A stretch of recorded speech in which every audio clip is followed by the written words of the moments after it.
Hello, welcome to Mark's Locks.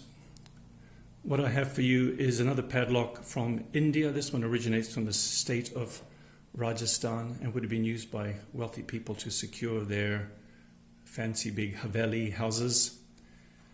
That's the keyway down the bottom, and it uses the common principle of pinching two barbs together in order to allow it to open. This is the key, fits in like that, and if you line it up properly,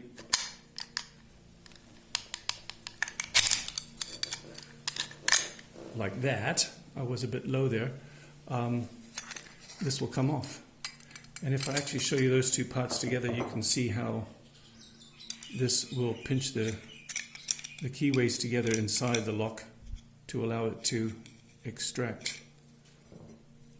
So a bit fiddly when you've got three pieces to deal with, but quite secure, quite difficult for people to open unless you've got some sort of tool like that.